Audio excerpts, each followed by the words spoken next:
kerajaan ada seorang raja kafir yang terkenal dengan sifat kejamnya, sehingga banyak rakyatnya yang menjadi menderita dan senantiasa dicekam ketakutan. Ambisi sang raja tersebut ingin tenar dan terkenal, seperti halnya Raja Harun ar-Rasyid. Tapi sayangnya ia menggunakan cara yang salah. Kalau Raja Harun ar-Rasyid terkenal karena memang beliau adalah raja yang bijak dan sayang kepada rakyatnya. Sedangkan raja yang satu ini justru terkenal dengan kekejamannya.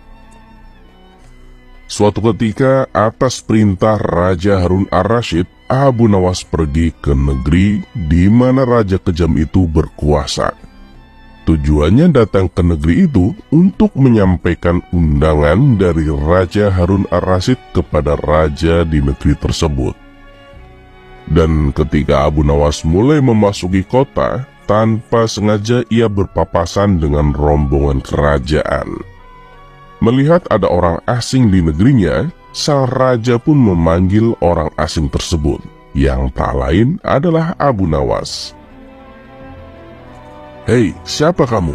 Dan dari mana asalmu?" tanya sang raja. "Ampun Paduka, saya adalah Abu Nawas. Saya dari negeri Baghdad," jawab Abu Nawas. "Lalu apa tujuanmu datang kemari?" tanya raja itu kembali. "Saya diperintahkan Baginda Harun ar-Rasyid untuk menyampaikan undangan kepada Paduka," tutur Abu Nawas. "Oh, baiklah, mari ikut aku ke istana," ajak raja kafir tersebut. Setibanya di istana, Abu Nawas dijamu berbagai macam hidangan, layaknya tamu yang terhormat. Ia pun dipersilahkan duduk berdampingan dengan sang raja. "Kalau kamu sampai dipercaya menyampaikan undangan dari Harun ar-Rasyid, berarti kamu adalah orang yang sangat dekat dengan rajamu. Mungkin juga kamu sering dimintai nasihat oleh rajamu," kata sang raja membuka percakapan. "Ya, bisa dikatakan seperti itu," jawab Abu Nawas. "Hei Abu Nawas, aku dengar para penguasa Islam mempunyai gelar dengan nama Allah, seperti misalnya Al-Muwafiq Billah, Al-Mutawakil Alallah, Al-Mutasim Billah, dan lain-lain. Menurutmu, gelar apakah yang pantas disematkan untukku?" tanya raja tersebut.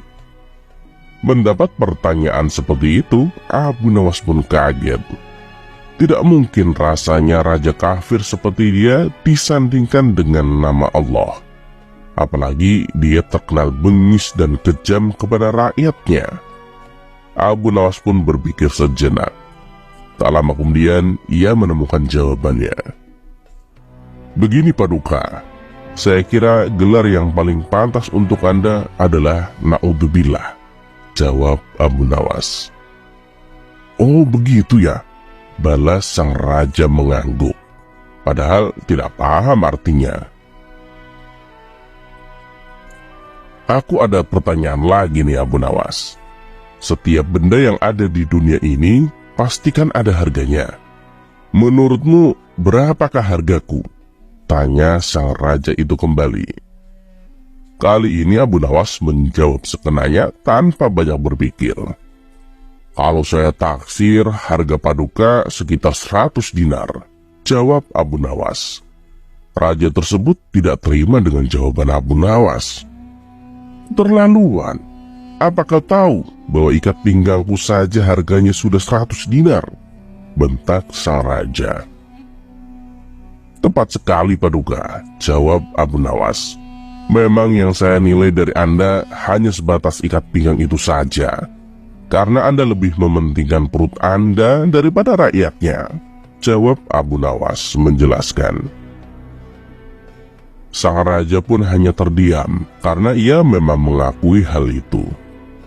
"Oh ya Abu Nawas, sebelum engkau pulang, aku ada pertanyaan satu lagi," ucap sang raja kepada Abu Nawas.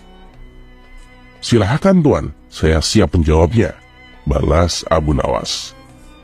menurut keyakinan agamamu, kalau aku mati, kelak di akhirat apakah aku ditempatkan bersama orang-orang yang mulia atau orang-orang yang hina? Tanya sang raja penasaran. Bukan Abu Nawas namanya kalau ia tidak dapat menjawab pertanyaan semudah ini. Raja penakluk seperti Anda insya Allah akan ditempatkan bersama raja-raja dan tokoh-tokoh yang telah menghiasi sejarah dunia, ujar Abu Nawas. Wah, benarkah begitu Abu Nawas? Tanya sang raja kegirangan. Tentu saja benar Paduka. Paduka akan ditempatkan bersama Raja Fir'aun, Raja Namrud, dan Raja Heraklus, jawab Abu Nawas. Karena sang raja tidak tahu tentang sejarah dalam Islam, ia pun terlihat gembira mendengar jawaban Abu Nawas. Sang raja kemudian memberikan hadiah kepada Abu Nawas sebagai oleh-oleh untuk dibawanya pulang.